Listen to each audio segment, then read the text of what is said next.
all my future buyers and sellers out there. I am here to teach you more than you knew before about the real estate process. And today, I'm gonna take the place of that one friend of yours that always hits you with the truth.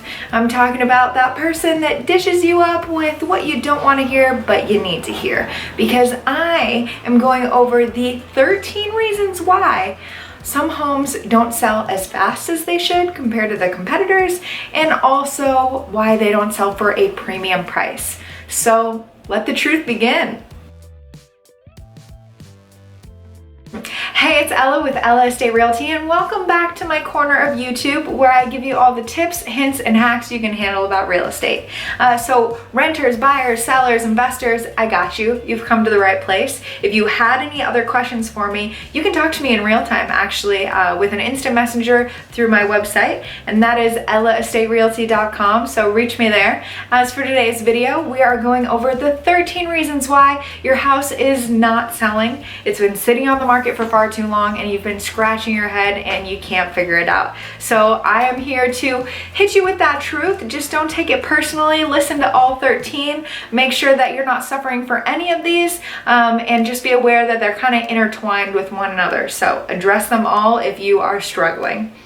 Number one. Starting the list off is hire a great trusted real estate agent. Hiring the wrong agent will send you into a spiral of failure. I'm talking about everything that is on this list is pretty much tied into if you hire on a professional real estate agent. Maybe you just take up your cousin's aunt twice removed that's been doing it for years and you don't really realize that they're not a specialist in your neighborhood. Or maybe they're just starting out. Or maybe they're only doing it part-time. Or maybe they've been doing it and they have 50 houses and yours isn't a priority. Any way you slice it, if you don't vet your real estate agent, there are things that can definitely go wrong, and it's kind of like a domino effect. So make sure you pick wisely. Number two is price. Pricing your house right, competitively, to bring in the most people with the best terms. That is your goal. And it was almost number one, but your real estate agent should be the key factor in pricing your house right and convincing you that maybe it's not the best idea to price really high, leave a little space for negotiation and work your way down.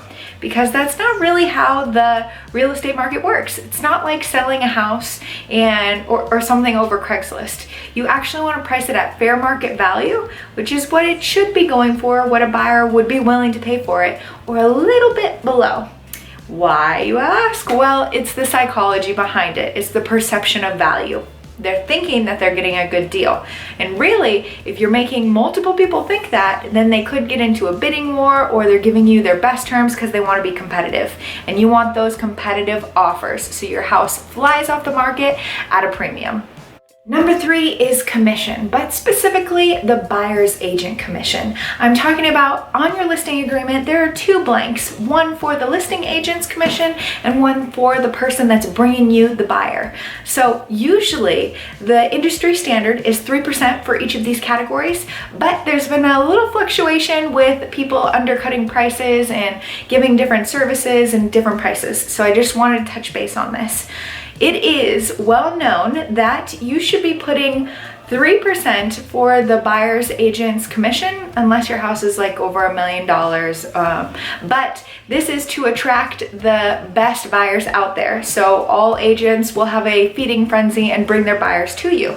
Now, if you try to cut costs and cut their commission, it's unfortunate, but sometimes true. Agents might avoid your house, maybe not talk the best about your house, maybe not try their hardest to keep the deal together if they're not getting paid accordingly. So make sure that this just isn't one of those corners that you're cutting, and if you did and your house has been sitting, maybe you adjust that and see how it changes the interest on the house.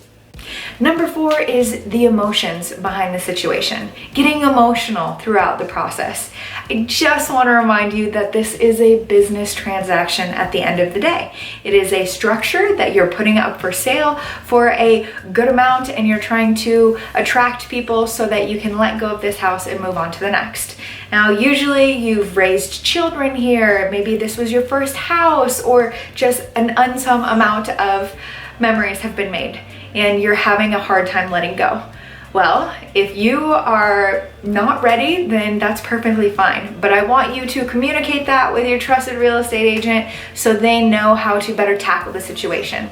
So you don't get into negotiations and all of a sudden you're being unreasonable because you don't really want to let the house go. So open that communication, see it as a business transaction, and know whether you're ready. Number 5 is having too difficult of terms. I'm talking about contingencies where they can't move in for 6 months because you need to buy your next house, or that they need to take care of all repairs and they want it as is. Being far too particular on what you want out of the house and being unrealistic to apply those things to the future buyers can push them definitely away. Even if they fall in love with the house and it's perfect for them, those terms can scare them a little bit straight out the get-go. It can even come across to the agent in the remarks that it is more of a high maintenance situation, that if you're putting that many restrictions out the door, then who knows what negotiation will be like. So make sure that you're not too intense with your wants and needs, that you're leaving your emotions a little bit out of this, and you're making sure that you're being realistic for all those buyers. Number 6 is the unavailability of showings. When you're not around, maybe your tenants still live there, so it's not even vacant and ready to be moved in. Maybe you have pets that you can't make it home to get them out for a walk, or children that are running around and creating a mess so the house isn't always show ready.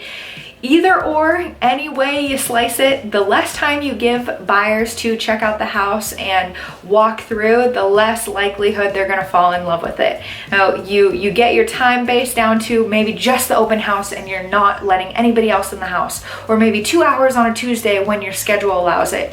You want to be more flexible with this, especially at the beginning, right as the house goes up for sale, because this is the most traction time you're gonna get. This is the most excited people are about it, and if they can't view it, then they're not gonna fall in love with it and they're not gonna put an offer in. Number 7 is doing the proper repairs on your house. I'm talking about that deferred maintenance that you've been putting out for a long time. Chances are you've been in your house long enough that you know exactly the little things that are going wrong with it, like leaky faucets, or the gutters are kind of dangling, or the shower head is very corroded. Whatever. You want to do these little things before you get your house on the market, or else there'll be handy dandy things that your competition, your buyer, will come and demand of you. It's better to do these things and put your house in the best condition possible out on the market so that people aren't pushed away from it, or they don't try to use it against you during negotiations. At the same time, if you are taking on these repairs, I want you to try and do them as soon as possible instead of putting them off till the last second before your house goes on the market, because again, it's an unneeded stress. So if you see those things that need to be done, definitely do them. Something that you can do is get a pre-inspection. I know sellers out there are thinking that's up to the buyer to pay for, but sometimes this can actually save you money. You pay a couple $100s up front, get a perfect list of all the things that will be called out in the report, and you can fix them before they go on the market. This will take away all that fury and fire of negotiating tactics of the buyer, because you'll already take care of it and they won't even know that it was part of the property to begin with. So you want to make sure that you're taking care of those repairs sooner than later, and that doing a pre-inspection might benefit you. Number 8 is those value-adding renovations that you did. They're a little too personalized. Maybe that lime green backsplash isn't appealing to the masses like you thought it would when it brightened up your day and you installed it. Or your red, orange, yellow kitchen also reminds you of the sunset, but reminds other people of McDonald's. You want to tackle these before a buyer even steps foot in your place, and make sure that you don't do them to begin with. When you go to upgrade or try to add something to the house that you think will give you a really good ROI, really good return on value, you want to make sure that it is applicable to most people, that most people will enjoy it, not just you.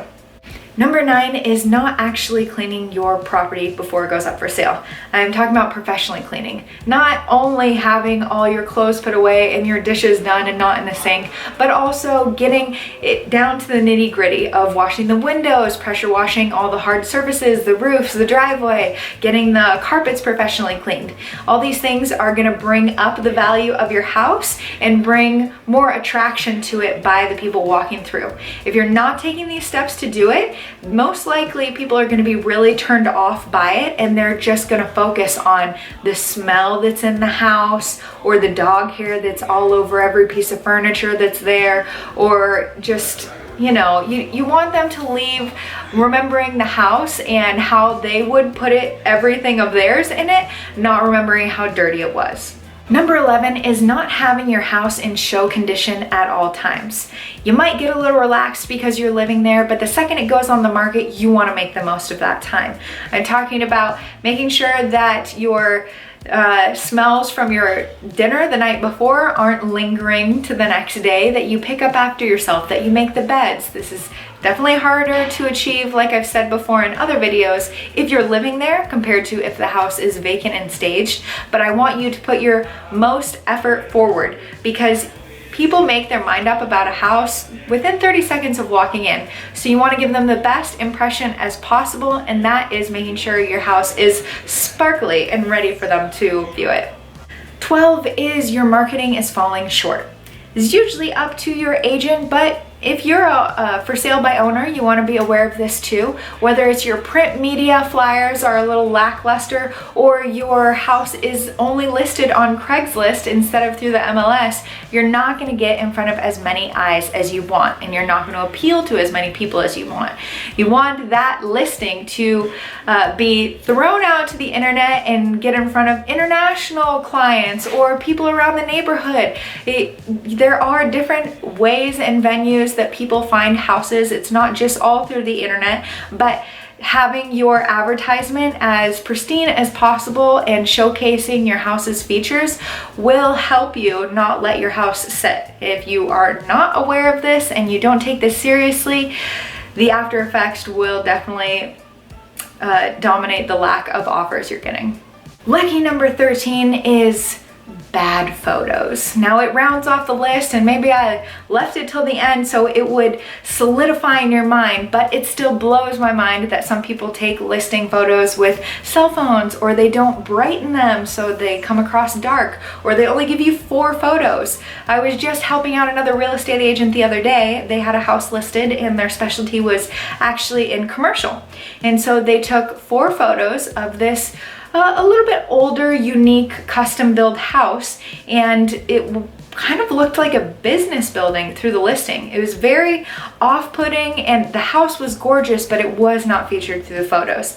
And luckily for her, I wanted to check it out just out of curiosity, but if I hadn't been that curious, I never would have seen how gorgeous the house was. And the same goes for your house. However unique it is, you want to make sure that the photos are coming across and featuring the best aspects of your house to attract the most people. And if you think this is a cost that you can cut and you're just going to personally do it yourself, this is a bad idea. Hire a professional photographer, and not just a professional photographer, a professional real estate photographer. I got you. All right, my beautiful audience, I want to know in the comments down below, which one is your sore spot? Which one would get you if your house was up for sale, or if you're guilty of any one of these 13 things of why your house isn't selling?